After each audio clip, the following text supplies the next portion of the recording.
Hello, welcome to HSC. My name is Junior Kong, and today I will be explaining the Pythagorean Theorem.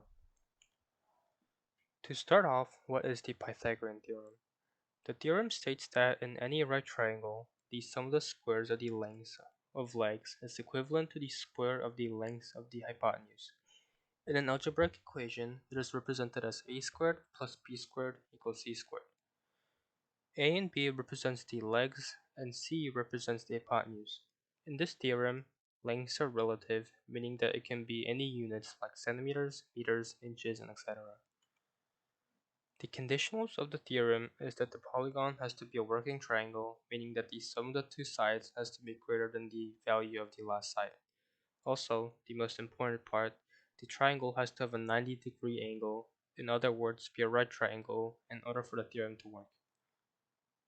Moving on, how to find A, B, and C of the triangle. A and B will be the variable for the legs of the triangle, and C will be for the hypotenuse. Finding A and B is relatively simple as they are going to be the two sides that form the 90-degree angles in the triangle, which are known as legs. C, the hypotenuse, is going to be the side that is opposite to the 90-degree angle. It will also be the longest side of the triangle. Now, the Pythagorean triples. These are sets of numbers that satisfy the Pythagorean theorem. However, these three numbers have to all be positive integers in order to be called the Pythagorean triple. Memorizing a few of these will help you solve or calculate the values faster in the future. Some common Pythagorean triples are 3, 4, 5, and 5, 12, 13. Moving on, the multiples of a Pythagorean triple also satisfies the Pythagorean theorem. For example, if you multiply 3, 4, 5 by 2, you will end up with 6, 8, and 10. And when you plug in the numbers, you get 6 squared plus 8 squared equals 10 squared, which is a valid equation as 36 plus 64 is indeed equal to 100. Not only that, but dividing the Pythagorean triple also gives you sets of numbers that satisfies the theorem. For example, dividing 7, 24, 25 by 2 leaves you with 3.5, 12, and 12.5. If you plug these numbers into the theorem and solve them, it becomes 3.5 squared plus 12 squared equals 12.5 squared, which is also a valid statement.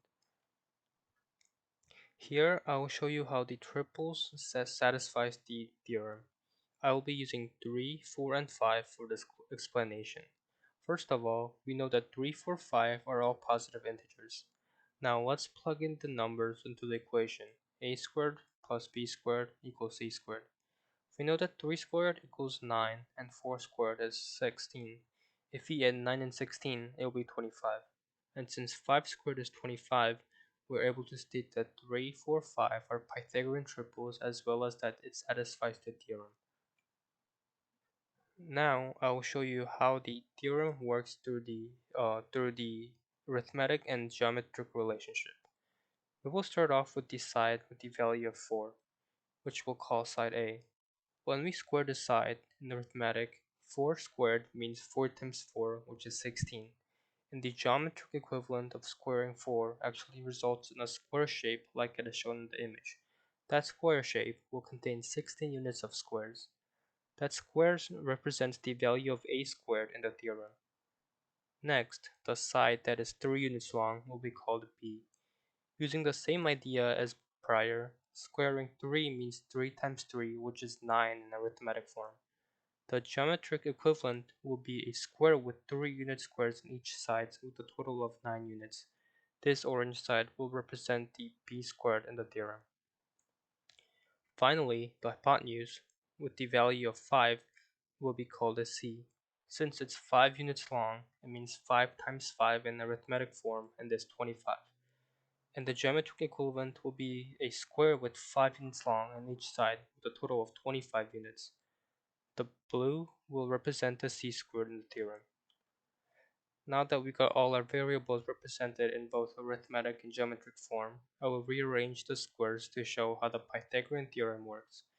On the arithmetic side, a squared, which is 9, plus b squared, which is 16, equals c squared, which is 25. This shows that the arithmetic works out as 9 plus 16 is 25. For the geometric side, we are able to move around the squares to see how the sum of the areas of the two legs, which are 3 and 4, is equal to the area of the length of the hypotenuse, which is 5, and which shows 25 equals 25. Moving on, I will show you how we can use the Pythagorean theorem to find the missing values. We know that the equation for the theorem is a squared plus b squared equals c squared.